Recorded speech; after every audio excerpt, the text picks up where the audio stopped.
So, how to world build a mystery world? A world that evokes discovery, a world that shields everything in depths of mystery, of player interaction, of exploration. It doesn't reveal itself at first, but sort of tempts with triumph over a veil of a puzzle. How do we do that when I've talked so much about world building in previous episodes, and yet in those I have always talked about things that reveal things about the world? So how do we do a mystery world that sort of conceals things, revealing them as a reward for discovery and progress? Well, there is a method to it. It's a different method than usual world building. A mystery world needs to, in presentation, when observed by whoever you're going to present the world to players, to readers, you need to have the world immediately ask questions. When the player spawns there, or observer starts in your narrative, world immediately needs to show things that will ask questions. Say, first question, why am I here?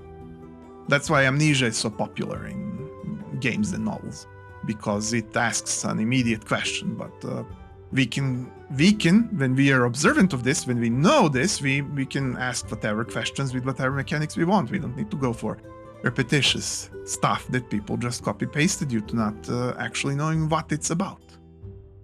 Not that it's a bad thing when you know what you're doing and why you want it at all. I'm just saying why it's there. So, maybe ask, why is there no one around? Right? If it's a world but there's nobody. Sometimes the question is, why are there zombies around? That's a cliche too, but it's a question. Then, after why am I here and why is nobody around, you can have that question of, why is the architecture like this? Why are these things like that? Why are these mushrooms glowing? You need to make things ask questions that are immediately what the player or observer will interact with in order to proceed, in order to advance. Even simple things.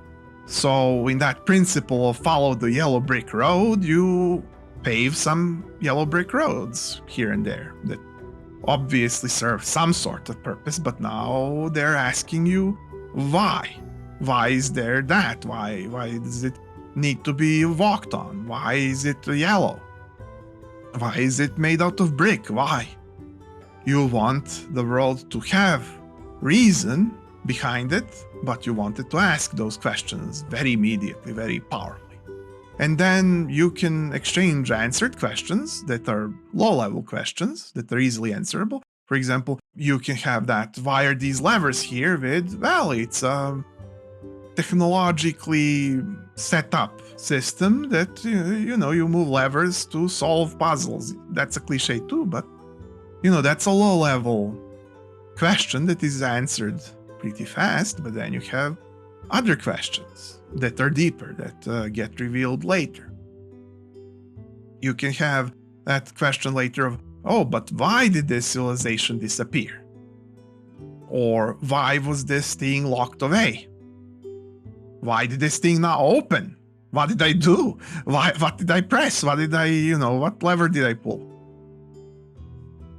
Then why are there ghosts? That sort of thing. Make sure it's the questions you like. The questions you find have enough depth that are worth pursuing for you in writing them and producing depth for them, so that you feel that there's hype around discovery of them to get your players and readers to, want to have interactions with them, to want to do it more than once. It's not enough if it feels like it's good for one-time question. It's better if it's good on repondering, if you feel like it creates a sort of meta of thinking about the philosophies of the design of the plane, of the world in question, where you want to return to it several times and think about it, Think about, why is this like this now that I know why is this like this? Why that decision was made. Couldn't it be the other thing? And still, for it to make some, even if ambiguous, sense. That's how you world build for a mystery world that has staying power and attraction for, well, everyone. And then you keep doing that. That's all there is to it in practice. Everything else applies across the different worlds for world building, but if there's more, I will get back to that in the future. Because I'm making, as you probably noticed, the whole playlist here about world building. So, adventurer, if you thought this was useful or unique, maybe you can spare me a click and I could see you here next or even every week, because every week I have more such things for you. I make them myself. I'm Em, and welcome to dMTable. See you next time.